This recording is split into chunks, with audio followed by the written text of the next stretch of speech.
channel, and if you're new here, welcome to Sweet Serendipity. Today I will be making a Metroid cake with a very yummy twist on the inside. I don't know about you guys, but I personally love the Metroid series, and my all-time favorite is Metroid Fusion. They're very talky games, and if you've never played them before, trust me, they are so good. This cake is so easy to make, so I'm really excited to show you guys how to make it. So let's get started. The things you will need to make this Metroid cake are a standard Betty Crocker cake mix. I'm using a white cake mix, some cherry pie filling, 1 1/4 cups of water, a 1/3 cup of vegetable oil, 3 eggs, and some Rice Krispie treats. And I have the links down below in the description for the cake mix and the Rice Krispie treats. Now, you might be wondering, why cherry pie filling? Where is that gonna go? Well, that's gonna go in between the cake layers so that when we cut into it, it's gonna look like we're cutting into a real Metroid. So let's start putting this all together. So we're gonna start putting everything together by adding the cake mix. These cake mixes are awesome because you don't have to worry about how much of certain dry ingredients that you need. Let's get all of that in there.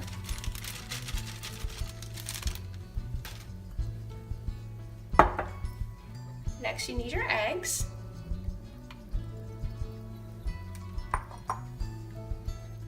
And then next we're gonna add our water. This already smells so good. And then we're gonna add our oil. And then we're gonna start mixing. I'm using a Hamilton Beach mix set. This has been in my family for a very, very long time. So we're gonna start mixing this all together, and then we're gonna add it to the pans evenly.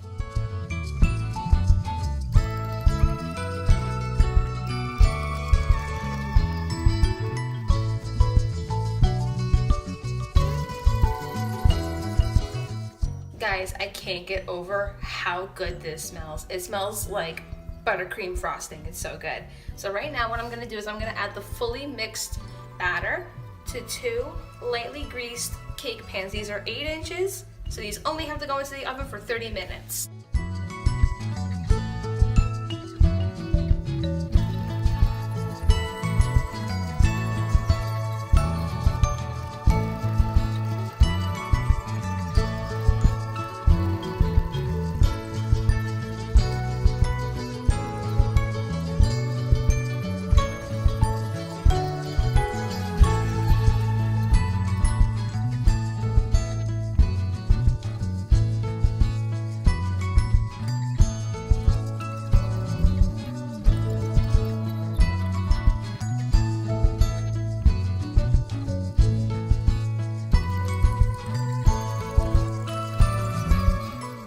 Okay, these smell really good out of the oven, and what we're going to do right now is we're going to let these cool off completely before putting them together.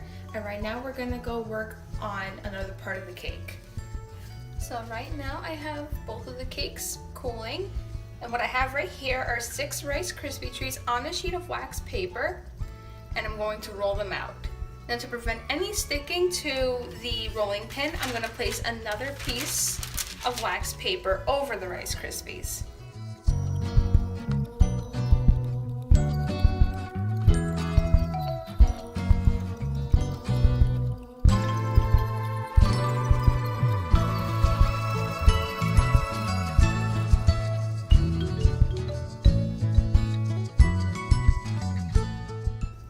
Now with your rolling pin, what you want to do is you kind of want to apply a little bit of pressure very, very slowly, because the wax paper can pull up with your rolling pin, and you just kind of want to work them a little so that they start to flatten and widen.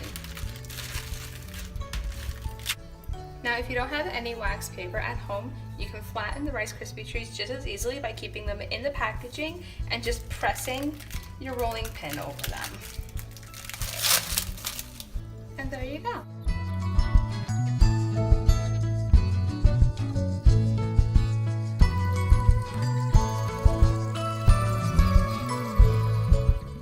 So now what we're gonna do is we're gonna stack our Rice Krispie treats.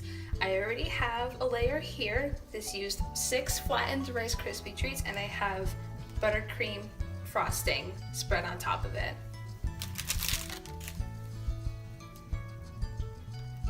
So now what we're gonna do is we're gonna add another layer. And what's really awesome about Rice Krispies is that since they have marshmallow in them, they kind of act as modeling clay. They're very easy to press together.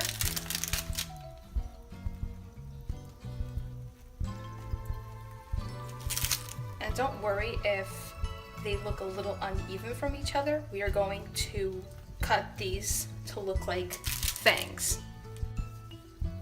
And with an offset spatula, you want to spread the buttercream icing. Not a whole lot, just a little, just so that it acts as a paste. So now that we have our Rice Krispies stacked and frosted, we're going to cut a fang design out, starting from the corner up here.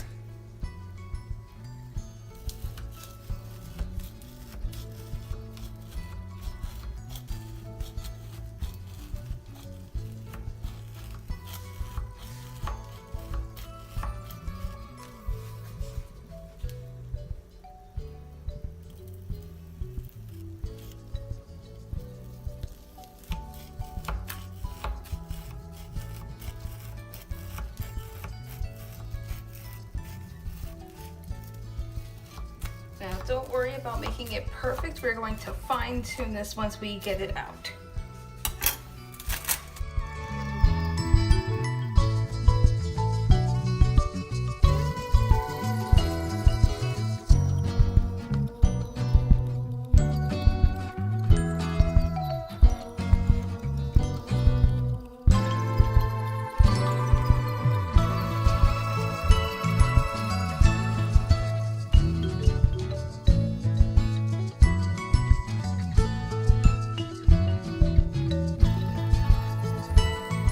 So what I did with the leftover Rice Krispies, because I didn't want to waste all of that excess, I just kind of rearranged the pieces and put them all together. Like I said before, it's like modeling clay. It's so easy to put back together, and because it has the frosting in it, it acts even more as a glue. So what we're gonna do is we're gonna place this fang on top of this, and we're gonna cut around it.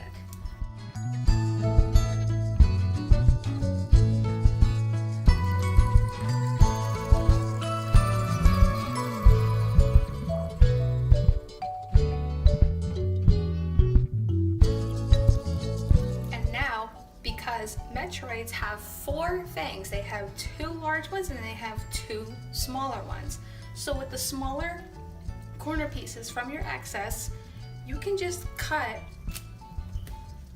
an itty bitty little fang just from that corner and just kind of allow yourself to go outward.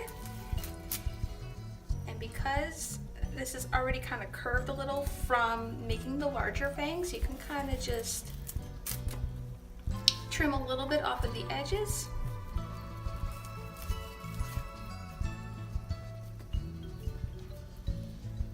And if you want to just pinch the end there to make it a little pointier looking, whoops.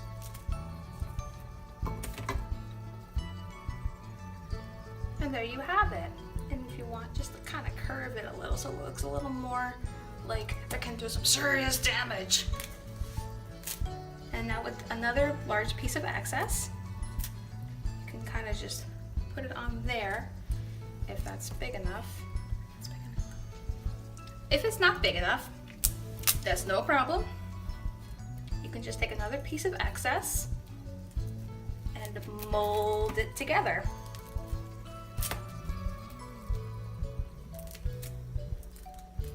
Rice Krispie treats are so fun to work with. They're sticky, but they're very fun to work with. It's kind of like you're back in elementary school with molding clay.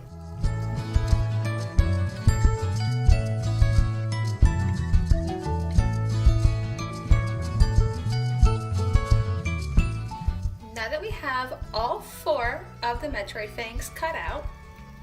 We're going to set them off to the side while we start layering our cakes. Now that our cakes have fully cooled off, we're going to layer them. The bottom layer is going to get leveled off. I have here a cake leveler by Wilton. I have the link down below in the description. And if you don't have one of these at home, you can always use a regular serrated knife.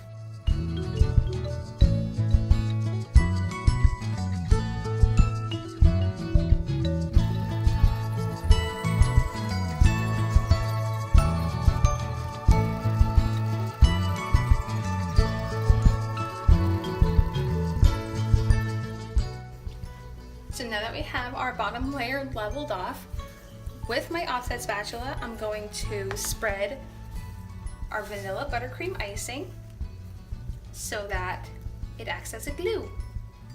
Now that we have our bottom layer frosted, we're going to use more buttercream icing that I have in this little baggie, and we're going to pipe a ring around the outside so that the cherry pie filling can rest.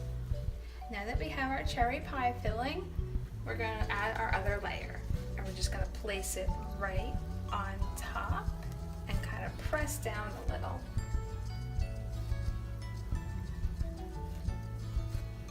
And if you want, you can pipe around the edge here, kind of add a little more of a glue type of base here.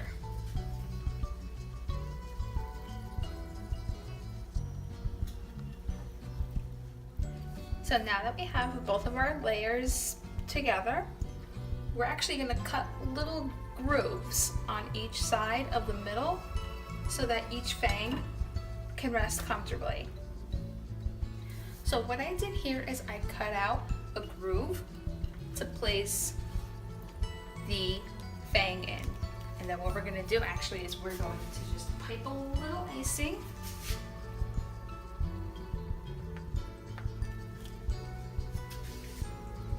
And then place that piece of the top layer right in here. So as you can see here, I attached the other 3 fangs in the same fashion that I did with the first one. And now what we're going to do is we're going to coat the whole thing in buttercream frosting.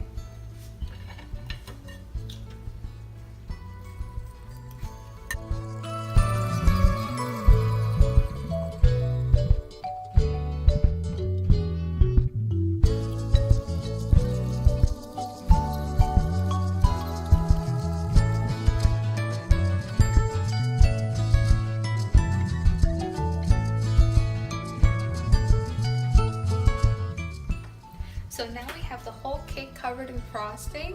It didn't come out as clean as I had thought it would, but that's okay because we're going to cover the whole thing with fondant later on. So right now we're going to put them in the fridge while you roll out our fondant. Okay, so now I have fondant in 3 different colors. I have this red fondant, which I bought pre-dyed, and I have white fondant, and half of this white fondant I used to dye this really pretty blue color, and for this I used teal icing color by Wilton. You can get this at any craft store. I got mine from AC Moore, but you can also find this at any Michaels or Joann Fabric. And the key to dyeing fondant is to always coat your hands in vegetable shortening. That way when you need the color in, the dye won't stain your hands. And before you even work with fondant, you should always put it in the microwave for 10 seconds. No more than that, otherwise it's going to be too mushy. Okay, so now with my white fondant, I have it flattened so that rolling it out is a little bit easier. And what you want to do is you kind of want to just slowly roll your fondant out.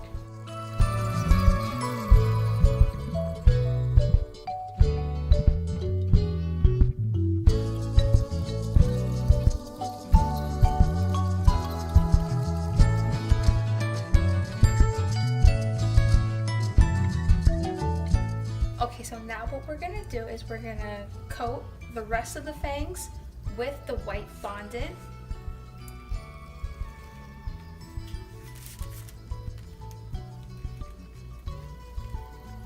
Because we're going to coat the body with the blue fondant.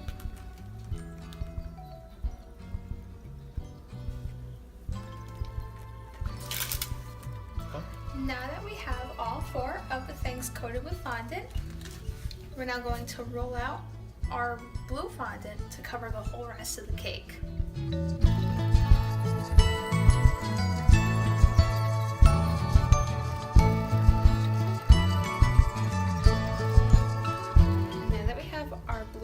Rolled out, we're now going to place it gently on the rest of the cake, and you want to kind of just press it down.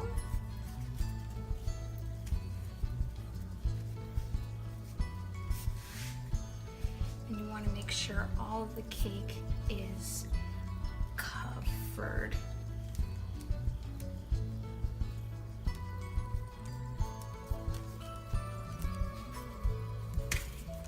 When you are finished, just cut off any excess.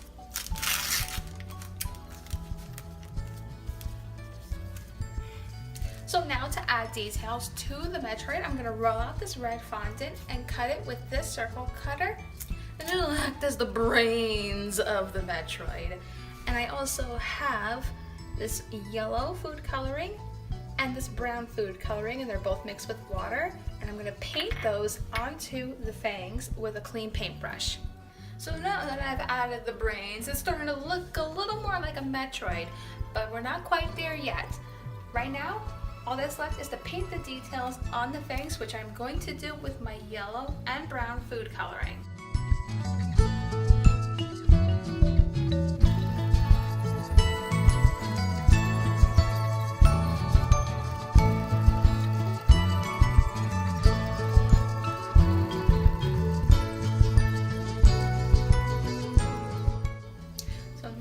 Finished painting the details on our fangs, there's one last detail that we have to add.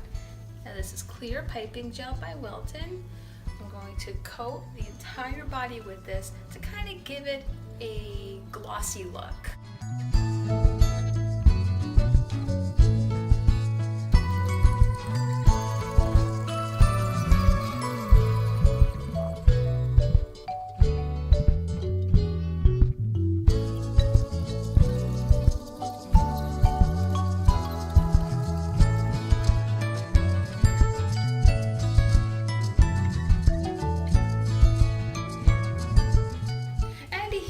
Have it, our Metroid cake. This didn't come out the way I thought it would, but this was a learning experience for me. This was the first time I ever made a cake this detailed and with these particular ingredients.